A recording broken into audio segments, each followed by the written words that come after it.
Oh, that's the typical angry British person thing to do, isn't it? I bet he queued as well, just to really. I don't like the speed limit, so I want to go faster. So Yeah. I'll just go to the council and say, I want to go faster around this road. Let me do Yeah. it. And they were like, yeah, okay, fine. Yeah, okay, but you have to race. You have to race it. Yeah. I mean, some of like the funniest clips on the TT is one.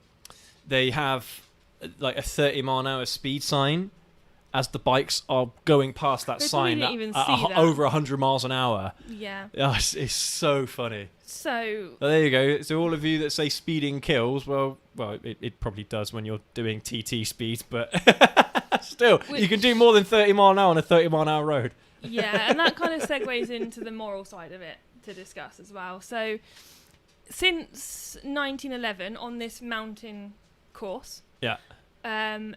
265 people have died. Mm-hmm. And I, you know, it's really sad that 5 people also died this year as well. So the 99th person to die, his friend actually then vowed never to race at the TT again, and was like, no, my friends died. This is just not on. I don't want to race.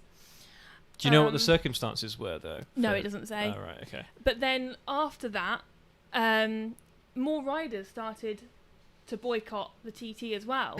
At which point, in 1977, it lost its world championship status, and the Grand Prix then moved to the UK. So, mainland UK. so what you're saying there is that used to be a track that they would have for the World Championships. Yes, that's it. Okay. So it used to be a World Championship track. Yeah. Until 1977. What is this? And then ever since then, it's been its own racing event. Yeah, and the Grand Prix, by all accounts, apparently used to be in the Isle of Man as well, but then it got moved from there to mainland UK. Yeah. So the way that they say it and the way that they've kind of condoned, I guess, what's happened is that everyone who is racing in the TT are doing it because they want to. They're not having to defend a title or trying to win a championship. They're there because they love the sport. Because they love the sport, yeah. They're not there because they have to be there. Yeah. So yeah, it's not part of a structured event where, you know, you've got a load and load of different racetracks. Most of them are safe, and then you've got 1 or 2 that are really dangerous. It's not like that at all, you know, because otherwise, yeah, I suppose it makes sense, because if you did have a World Superbike Championship on a track, or one event on a track that was considered dangerous, then racers would boycott it. Yeah. So I suppose that it does make sense from that standpoint. From the event has basically turned round and said, ultimately, the TT can be seen as a basic human right to be free to choose what you want to do with your own body. Nobody racing the TT is a jumped up nutter with a death wish. The risks have always been laid bare, yet riders keep coming back, and new ones still want to test themselves at the event. Yeah, so it's not putting people off. But I mean, it's no. But when you so you think about like how dangerous a racetrack is. Yeah. How much more or less dangerous is that track compared to an official track? People die in racetracks a lot. At least coming up to the 2000s anyway, especially in like Formula One and that. It's like you're reading my mind. So when I was a kid, something I used to do with my dad was, my dad would put on the Grand Prix every weekend, and he'd leave it running, and you'd hear him go, "Oh my God," or whatever, because someone had crashed, and I'd run in, and you'd see these crashes, and sometimes you just know that these people weren't getting out of that car, like they were gone. It's funny. I remember Mark Webber. I don't know when he retired, but Mark Webber, he was an Australian Formula One race driver, and he got in a crash where the car took off. Literally, it took off. He was going so fast that somehow, I don't know, the wind got underneath the car, and it you know, like all the wings and stuff that it's got for downforce, basically did the opposite effect, and then he flew up, straight up, and then landed backwards, I think, or something crazy. He survived. He survived. And a lot of that is because of racers like Ayrton Senna, who died again because of a crash. These people that died, they changed the rules overnight on safety regulations and stuff. So now, even when was it Felipe Massa when he got that suspension coil? That suspension coil went flying straight into his helmet, knocked him out, and he crashed. You know, he had a massive injury on his head, but he survived. And that also started safety I think things as well, safety changes. When you compare the F1, for instance, which is a world championship goodness me. The tiny guard dog is on point there. When you look at the F1, which is a world championship event, so it's got the medics, it's got what's that car that comes around when there's been a crash and it like paces everybody? Oh, that thing. I can't, is it called the safety car? Maybe it's called the safety car, which is a really dumb name, but it's what it is, I guess. So the safety car comes out and then they clear up the road and they make sure everyone's okay and there's pit stops and tyre blows. There isn't any of that in the TT. Mm-hmm. There's paramedics. We know there's paramedics. Our friend is a paramedic and he went. He went there this year. And I was incredibly jealous watching all his amazing videos, but also a little bit nervous for him because how close those bikes were to him.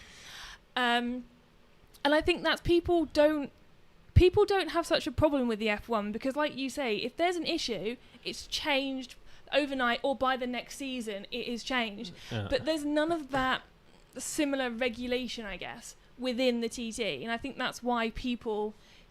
But my point was that racing of any kind is dangerous. Of course, yeah. Playing sport of any kind is dangerous. You know, people can get severely injured or die as a result of playing sport. How many footballers have died because of head injuries? How many American football players die before they're 50 because of all the impacts they've had throughout their careers? Ice hockey players. As far as I'm concerned, the Isle of Man TT is no different to any other sporting event. Boxing.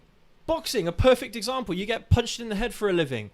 Oh, okay, right. So apparently the Isle of Man TT shouldn't be done because of the danger to life, but boxing's all right, is it? But because it's on motorbikes and they've got that prerequisite of being dangerous and they're death traps. But I'm not being funny. F1 cars are built for the track, right? Certain bikes are built for the track, and they're built with the track in mind. To be fair, you could argue that more motorcycles are designed for track use than most cars are. Yeah. So, when you look at the shape, even like touring bikes, you look at the shape of a touring bike. There was a video that was done on, was it Revzilla? I can't remember. There's a video done recently, and they basically did sport bikes versus touring bikes around a racetrack, and basically, so the sport bike won in top speed and all that, but actually around a little track, the touring bikes did just as good as the sport bikes did around the same track. Yeah. So again, a very, very interesting comparison there. But yeah, you could argue that more motorcycles, apart from maybe cruisers, but motorcycles are designed more for racing or sport use than street use, I suppose. That's it. You could make that argument. And you've got companies who are, when they make these bikes, they make both street bikes and track bikes. Yeah, but so do a lot of car manufacturers though as well. Well, but they simply don't design cars like as if people are going to race everywhere. No. Whereas, because the thing is about motorcycles, they're not like they're supposed to be fun. Yeah. They're supposed to be enjoyable machines. They're supposed to be something you can, instead of getting in your car and going somewhere, you think to yourself, I'm going to treat myself. I'm going to take my bike out. That's the kind of attitude that you should have. And so I think that's why a lot of the time motorcycles aren't designed to be necessarily all that comfortable when they could have been, but they're designed for just pure fun factor. Yeah. And to be fair, Dope Style Gaming does make a very good point and actually puts it exactly the way that we're trying to say it, is that everyone who races or, in any sport, in any motorsport, will know exactly what they're getting themselves into. Absolutely. They're not the first people to have got on the track and gone. No, of course so there not. There is that prerequisite. There is that history there.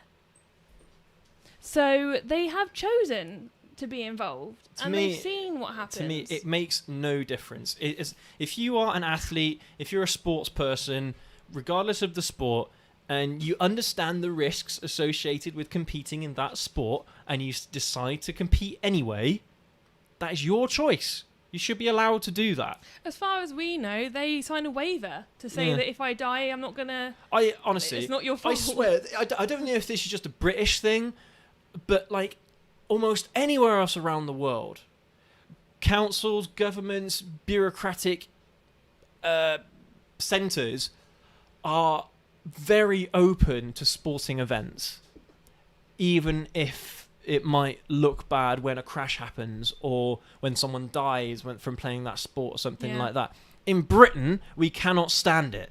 No. We cannot stand it. But that's why you have Le Mans. That's why you have Monaco. That's why you've got all these street races in bloody Middle Eastern countries. That's why you have like the Dakar Rally. That's why you have like the Indiana 500 in the United States. These countries love motorsports. We as British people love motorsports, but for whatever reason, we're like we're worried about people dying or we're worried about people crashing. It's like everyone knows, everyone competing, everyone watching knows the risks to the sport. Why should that matter? If the athletes want to compete anyway, they should be allowed to compete. Yeah. But I don't know what it is about Britain in particular, but we seem to be so harsh with our safety regulations, with our this, that, and the other, all because we're worried about people dying, doing something they love, which I think you'll find if you interview any athlete in any sport, if you said, would you die for your sport? They would say yes, every time. So, just to add to the safety side of it, apparently safety is always improving on the Isle of Man. No wet riding is allowed for the last 20 years now. No wet riding. Yeah. For what? Sorry, for the TT. Yeah. Yeah. Newcomers have to go through extensive education, and starting numbers have been reduced for 2022 to get rid of back markers. How many races now then are allowed to compete in It doesn't the TT? say. On top of that, new Formula 1 style LED marshalling panels have been installed for 2022 as a better warning system in the event of accidents. So it lets the other riders know Yeah. that something's happened. Yeah. But things like that are good. Yeah. Advanced, because then it means that a racer coming up behind a crash really fast knows that there's something happening up ahead, so they've got to slow down. And So that's really important. And it's a really interesting point here. People who are saying, oh, you know, the TT's really bad and it's a government-led event that kills people and It's not really- a government-led event at all. It's a government-run event. Government-run event. It is. No, it's a government-sanctioned Well, event. It's different. Well, okay. Government-sanctioned Okay, event. well, let me finish. It says that if you banned the TT, it wouldn't just take it away for the love of the riders. It would actually be really detrimental for the Isle of Man itself, because all their revenue, Yeah, all their yeah. tourist stuff, is they have Yes. guaranteed, unless there's a pandemic or something, 10 days a year where they're going to have, at least 10 days a year, guaranteed people arriving, putting money into the tourists, you know, into the hotels, into the local businesses. Yeah, Take that away, yeah, Isle of Man is going to be in trouble. yeah. So it says here, in 2019, the last time the TT ran before 2022, the event generated somewhere in the region of 37 million. Mm-hmm. Because of COVID, in 2021, and obviously they couldn't do the TT, it cost the Isle of Man 246 million because it wasn't on. And that's, if you put it into that perspective and you take away the fact that, yes, people do sadly die, Yeah. you've then got to take into consideration, if you ban the TT, what else do you ban? So 300 people have been recorded to have died trying to scale Everest. Do you stop people from doing that? Yeah, yeah. Do you stop people? So Exactly. people who die because there's been accidents on the motorways. Do you take the motorways away? Oh, Where do you stop?